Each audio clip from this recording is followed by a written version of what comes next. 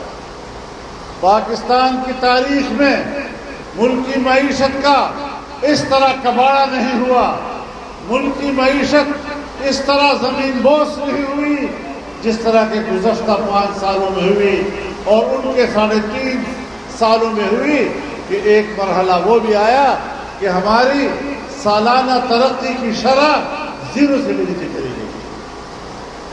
ہم نے وہ دن بھی دیکھے. اور پھر دھاندلی کے ذریعے لایا گیا، ووٹ چوری کر کے اس کو لایا گیا، لیکن ان کا یہ خیال تھا کہ پاکستان میں چل جاتا ہے، چاہے جیسا بھی نتیجہ ہو پاکستان میں چل جاتا ہے. جمعیت علماء نے کہا نہیں چلے گا، اور پھر نہیں چلے گا، اور انشاءاللہ آئندہ بھی نہیں چلنے دیں گے.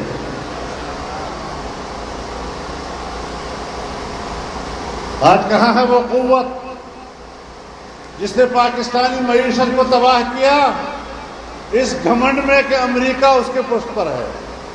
جس نے ملک کی معیشت کو تباہ کیا اس گھمنڈ میں کہ یہودی اس کے پشت پر ہے. ہم نے یہاں پر نہ امریکہ کو چلنے دیا نہ یہودیوں کو چلنے دیا. اور آج امریکہ شکست کھا چکا ہے.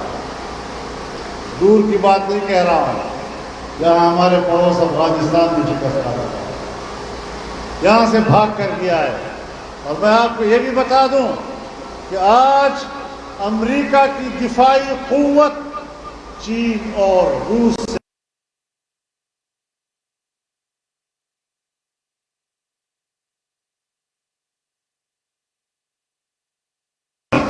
نہ کے برابر ہو گئی ہیں. وہاں کا نوجوان اب فوج میں بھرتی ہونے کے لیے تیار نہیں. میں آپ کو یہ بھی بتا دوں کہ امریکہ کی 52 ریاستیں آج آپس میں لڑ رہی ہیں اور ایک دوسرے سے الگ ہونے کی دھمکیاں دے رہی ہیں. یہ ہے آج ان کی طاقت کا انجام، اور یہ ہے ہماری وہ فتح جو اس طاقت کے مقابلے میں حق کی آواز بلند کرتے رہے. جس افغانستان کو سازشوں کے ذریعے کمزور کرنے کی کوشش کی جا رہی ہے اور افغانستان کے اور پاکستان کے تعلقات کو خراب کرنے کی بات کی جا رہی ہے، ہم بتانا چاہتے ہیں کہ امارت اسلامیہ کی بحالی میں بھی جمعیت علماء اسلام نے واضح طور پر اپنا موقف دیا تھا کہ ہم اس کے ساتھ کھڑے ہیں. امریکہ نے ان کو دہشت گرد کہا، ہم نے ان کو مجاہد کہا. آج مجاہد جیتا ہے اور ریاستی دہشت گرد ہارا. اسرائیل اور حماس کی لڑائی ہوئی، حماس کو دہشت گرد تنظیم کہا گیا. لوگ ان کے پاس جانے کے لیے آمادہ نہیں ہو رہے تھے، ان کے ساتھ تصویر لینے کے لیے آمادہ نہیں ہو رہے تھے. ہم نے کہا یہ مسلمان کا حق نہیں ہے. مسلمان کبھی ایک اپنے بھائی کو دوسرے کے ظلم کے حوالے نہیں کر سکتا. المسلم اخو المسلم لا یسلمہ ولا یظلمہ. نہ اس پر خود ظلم کرتا ہے نہ کسی سے ظلم کے حوالے کر سکتا ہے. ہم گئے، ہم نے ترکی کا دورہ منسوخ کیا، قطر گئے، حماس کی قیادت سے ملاقات کی اور پورے ملک سے اپیل کی عوام سے کہ آؤ اس تنگ وقت میں آپ ان کی مدد کریں. میرے دوستو، امریکہ اور مغربی دنیا انسانی حقوق کی بات کرتی ہے. شرم آنی چاہیے ان کو انسانی حقوق کی بات کرتے ہوئے، جبکہ آج غزہ کی آبادی پر، خان یونس کی آبادی پر بمباریاں ہو رہی ہیں اور 115 دنوں کے بعد 25,000 بے گناہ عام شہری شہید ہو چکے ہیں، جس میں 70% چھوٹے بچے اور خواتین شامل ہیں. یہ بہت بڑا جنگی جرم، یہ فلسطینیوں کی نسل کشی کس قانون نے ان کو اجازت دی ہے؟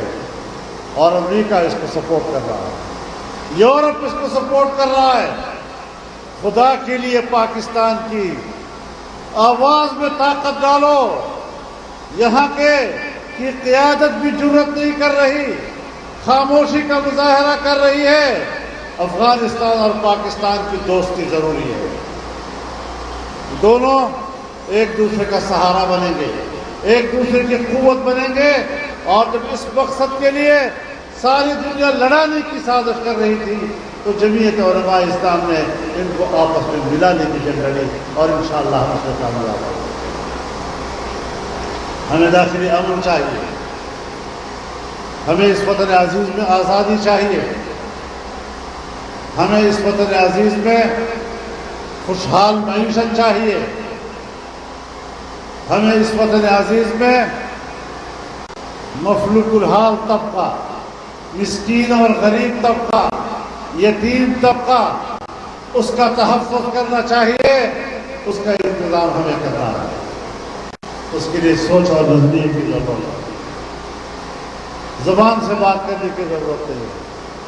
اور ہم یہ بات صرف الیکشن کے دنوں میں نہیں کر رہے، یہ ایک مستقل نظریے کی طور پر جمعیت علماء اسلام نے اپنا ہے. اور خدا کرے آپ کو سمجھ میں آ جائے گی.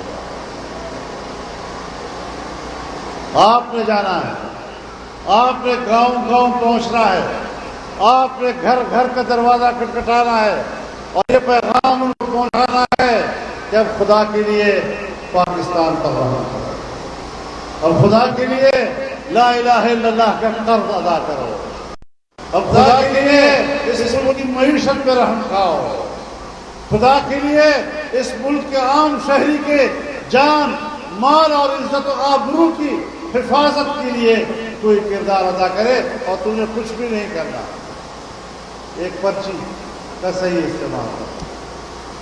پرچی میں بڑی طاقت ہے. علماء کرام ہمیں سبق پڑھاتے ہیں نا، تو ہمیں بتاتے ہیں کہ رسول اللہ صلی اللہ علیہ وسلم نے فرمایا کہ قیامت کے روز ایک شخص کو لایا جائے گا جس کے گناہوں کے رجسٹر 99 ہوں گے اور ہر رجسٹر کا حد نظر پھیلا ہوا ہوگا، اور اللہ تعالیٰ اس سے پوچھے گا کہ کوئی عذر تو نہیں تیرا، اگر کوئی عذر ہے تو بیان کر دو۔ اس نے کہا نہیں، سب سچ ہے۔ اللہ نے فرمایا تیرے ساتھ زیادتی نہیں ہوتی۔ اللہ کے علم میں تھا، کہتے اس کے کھاتے میں ایک چھوٹی سی پرچی ہے، وہ پرچی ذرا نکالو۔ پرچی لائی گئی، اس پہ صرف اتنا لکھا ہوا تھا اشہد ان لا الہ الا اللہ و اشہد ان محمدا عبدہ و رسولہ۔ کہا اس کو بھی ترازو میں ڈالو، مقابلہ۔ وہ گناہگار ہنس رہا تھا کہ ایک پرچی کا 99 رجسٹر سے کیا مقابلہ۔ اللہ نے فرمایا تیرے ساتھ زیادتی نہیں ہے۔ ایک پرچی مقابلے میں ڈالی گئی اور وہ ایک پرچی بھاری ہو گئی 99 رجسٹروں کے اوپر۔ آپ یہ ایک پرچی استعمال کریں گے، انشاءاللہ اس سے پاکستان کے اندر انقلاب آئے گا۔ یہ تمام پارٹیوں پہ غالب ہوگا، تمام نظریوں پہ غالب ہوگا، تمام منصوروں پہ غالب ہوگا اور پاکستان کے قیام کا مقصد پورا کرے گا۔ یہ ایک پیغام ہے جو آپ نے گھر گھر لوگوں کو پہنچایا۔